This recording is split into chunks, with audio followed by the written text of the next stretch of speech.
G'day you mob and welcome to Aussie English. I am your host Pete and my objective here is to teach you guys the English spoken down under. So whether you want to sound like a fair dinkum Aussie or you just want to understand what the flippin' hell we're on about when we're having a yarn, you've come to the right place. So sit back, grab a cuppa and enjoy Aussie English.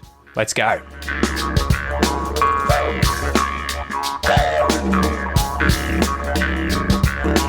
G'day you mob, how's it going? Welcome to this episode of Aussie English, the number one place for anyone and everyone wanting to learn Australian English. I'm your host Pete Smisson, and I hope you guys are having a ripper of a week. I have just got back from the farm. We went away to my grandparents' farm over the weekend, and hopefully, probably a week or two ago, you heard a Walking with Pete episode where I delved more deeply into that experience. I talked more about it.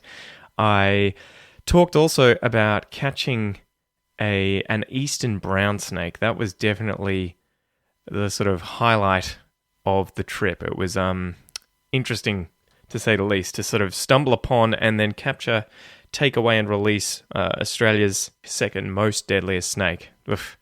So yes, anyway, go check that episode out. But I also saw that it was fitting to kind of include this expression today, calm your farm, right? Which is related to, obviously, farms.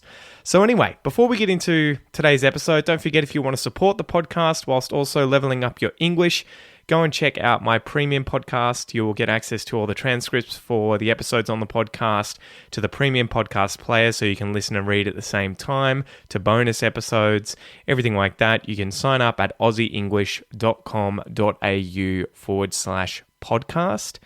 And for the price of less than $1 a day, you can learn Australian English, level up your English, but also support what I do here. So yes, go check that out, aussieenglish.com.au/podcast.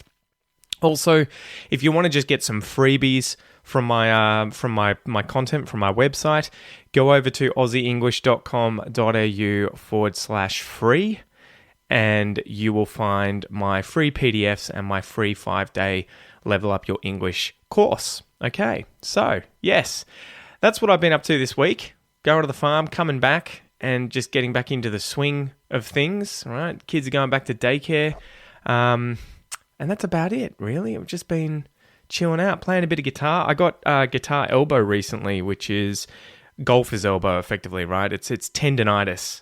So the tendons that attach the muscle in your forearm to your inner elbow get inflamed from overuse. So I've had to try and take it easy with the guitar and not do as many repetitive kind of exercises, and also loosen out my muscles by stretching. And I've got a massage gun that I use as well to help sort of relax them, to fix it. But it kind of disappeared after a few days. So knock on wood that it doesn't come back anytime soon and I can get back to playing.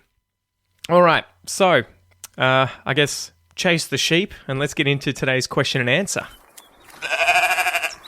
So, today's question comes from Julia Kipkalo over in Ukraine. So, g'day, Julia. I know you well. So, I saw this question and I had to ask it. Again, it's related to snakes and farms. So, Julia asks, how do the snake services in Australia work? Do you pay for them? Are they free? What's the deal? So, I think I mentioned this when I did the Instagram stories on the farm and the weekend that we had. I showed the snake and talked about catching it and everything like that, and mentioned that we were probably going to have to hire some snake handlers, snake catchers to come up and go through the pile of large rocks where I found this snake, in order to probably remove its mother or father and or siblings that are probably also inside that huge pile of rocks. So yes, you can hire snake catchers in Australia. It is a job. There's more of them further north. I think if you were to go further north, it's more of a frequent occurrence, having snakes, get into your house or your backyard. And there's, we've talked to snake catchers on the podcast before. Ross McGibbon, check out his podcast episodes. We've chatted to him. He used to be a snake catcher.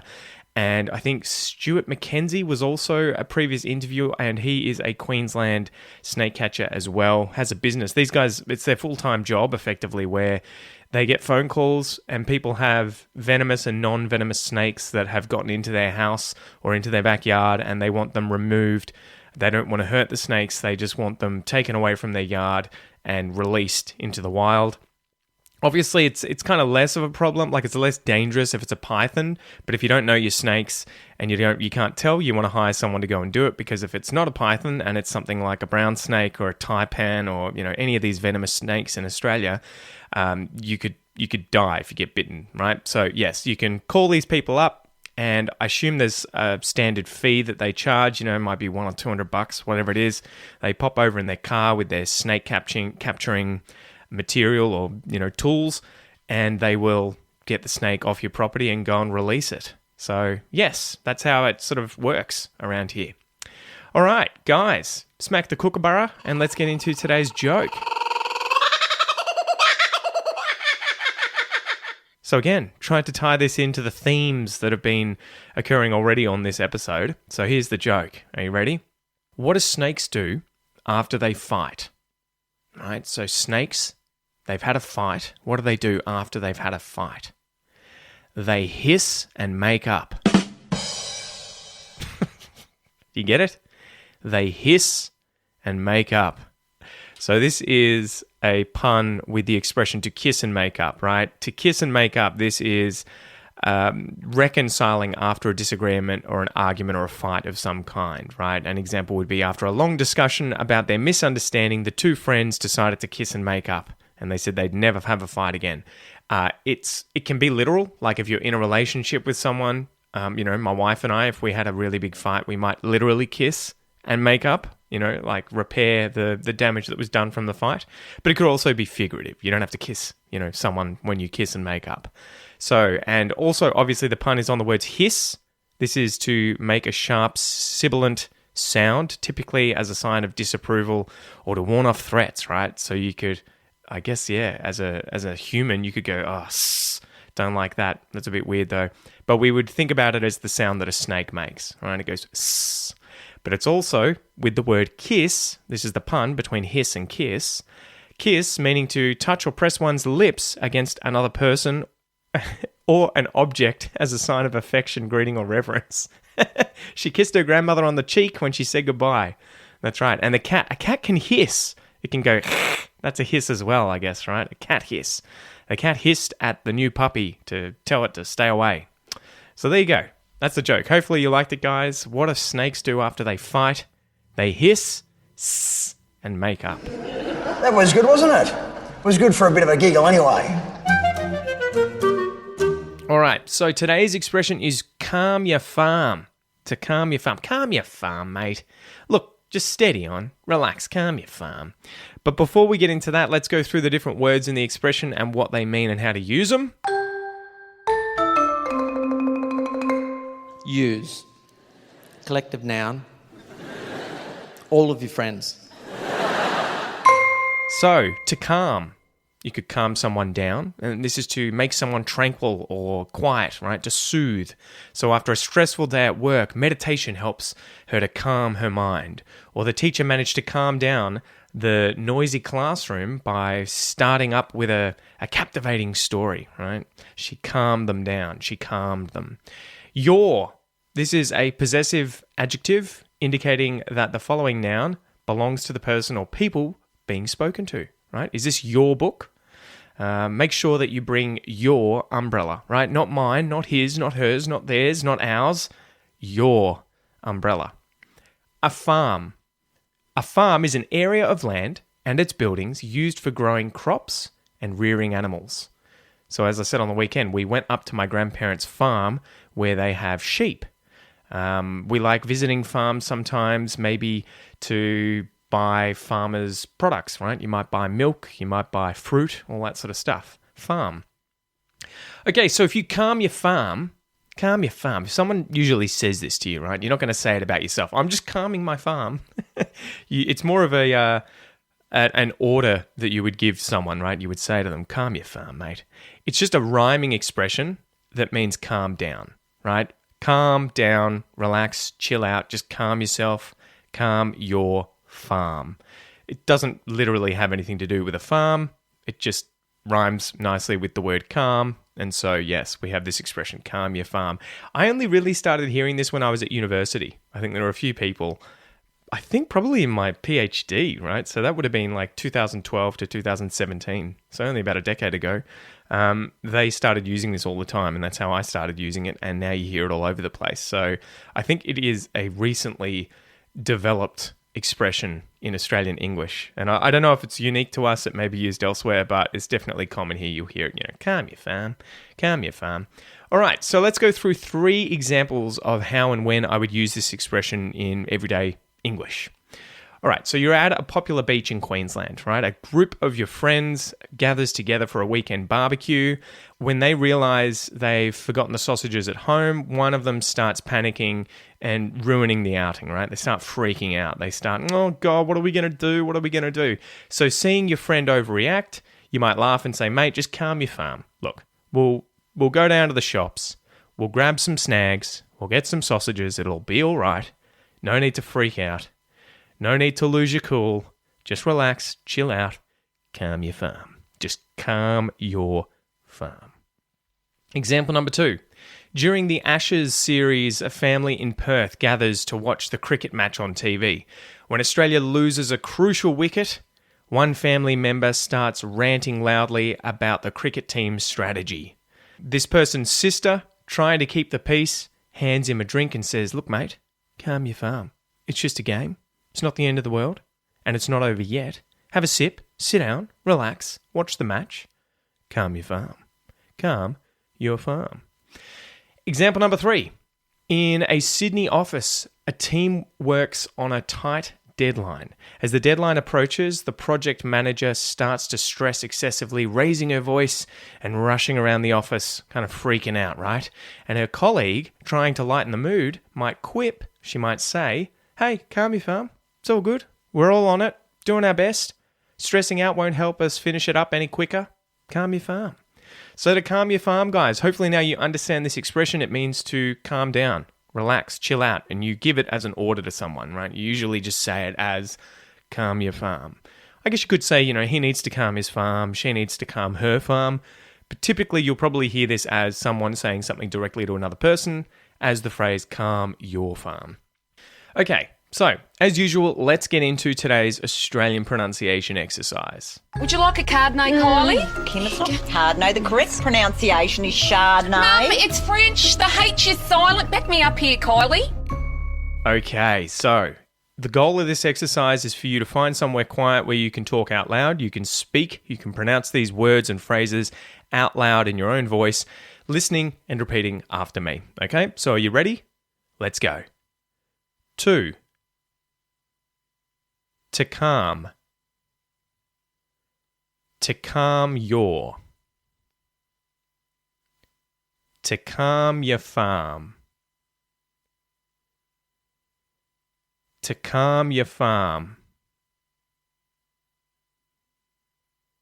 To calm your farm. To calm your farm.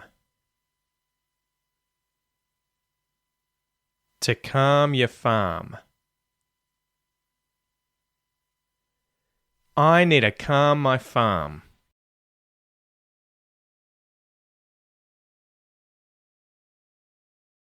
You need to calm your farm.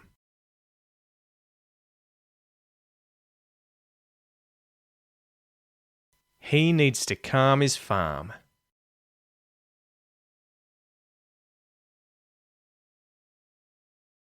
She needs to calm her farm.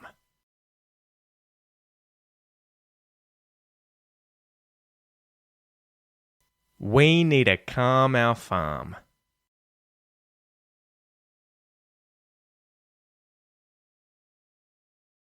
They need to calm their farm.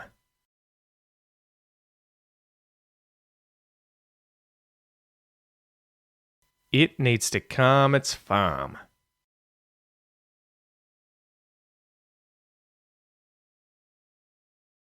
Good job, guys. All right, let's go through a little bit of what happens, with the pronunciation of these words and phrases, the connected speech, everything like that. So, first thing as always, if there is the word to in front of something, I think it's an adverb, right? In front of a verb. To calm becomes t. We use the schwa sound and it isn't emphasized. That syllable that is to, we say t. To calm. To calm. Secondly, you'll notice in the word calm, as in the word farm, you don't pronounce the L and the R sounds that come before the M. Okay, so calm, C-A-L-M, you don't pronounce the L, it just signifies that there's a long R vowel sound. Calm. Calm. Same thing for farm. In Australian English, we don't pronounce that R. There's no vowel that comes after it. It's a consonant, an M sound, so it just shows that the A and the R together are a long R vowel sound. Farm. Farm. Then lastly, the word your becomes y. To calm your farm. And we skip over it really quickly, right? So calm and farm are the words that are emphasized, and the other words are reduced. To calm your farm. To calm your farm. And it's schwa and then the R sound and then schwa again and then the R sound if we look at the vowels in this phrase. To calm your farm. To calm your farm. All right, secondly, when we go through these phrases of I need a, he needs to, you need a, etc., you'll notice that need and to become needer and needs and to become needster. Okay, so needer, I need to calm my farm. You need to calm your farm. And needs to. He needs to calm his farm. She needs to calm her farm. Get used to contracting those words together. That is very common in all forms of English, okay? Instead of saying need to, needs to, you're going to hear needer and needster. Then the last thing I wanted to mention here is H deletion, as always, with the, I guess they're possessive pronouns, his and her. So instead of calm his and calm her with very clearly pronounced H sounds, because there's a consonant that comes before the words his and her, the M sound at the end of the word calm, we just link those words together and you'll hear no H. It just links from the M, okay? Calm is. He needs to calm his farm. Calmer. She needs to calm her farm. Okay, so lots going on there. Don't forget, guys, if you want to learn Australian pronunciation and develop your own Australian accent so that you can, one, understand Australian Aussies, you can understand the Australian accent by studying the accent, but then two, probably most importantly, develop your own Australian accent so you can speak more naturally and sound like a true blue fair dinkum Aussie. Be sure to check out my Australian pronunciation course at aussieenglish.com.au/APC100. If you use that link, you will save $100 off the price of the course, APC100. Okay, so aussieenglish.com.au/APC100. Go check it out. Okay, so to finish up, guys, let's get into today's little film or TV show clip exercise. That's not a knife. That's a knife. Here, there's no cash, all right? Cash, no. Robbo? No cash. You're terrible, Muriel. Tell him he's dreaming. So today's clip comes from a new Aussie TV show called Outback Farm. I think this was first released last year.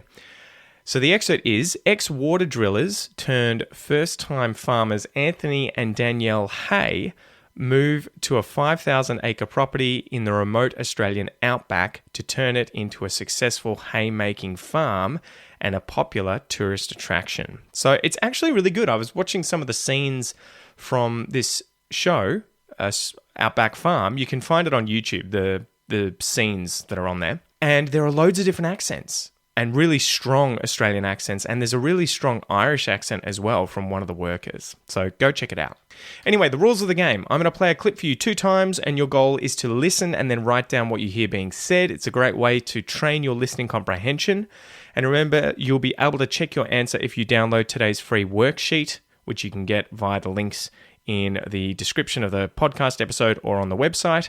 Or if you're a premium podcast member, you'll obviously be able to see the answer in the transcript itself. So are you ready to go? Here's the first playthrough. Anthony's taking my truck. I think he's really impressed about it, hey? The nice pink truck for a manly man. How'd you go? Did you get all of it? Time for the second playthrough. Anthony's taking my truck. I think he's really impressed about it, hey. The nice pink truck for a manly man. All right, good job, guys. That's it from me. Thank you for joining me. I'm your host, Pete. This is Aussie English. I hope you have a ripper of a weekend, and I'll see you next time. Cheerio.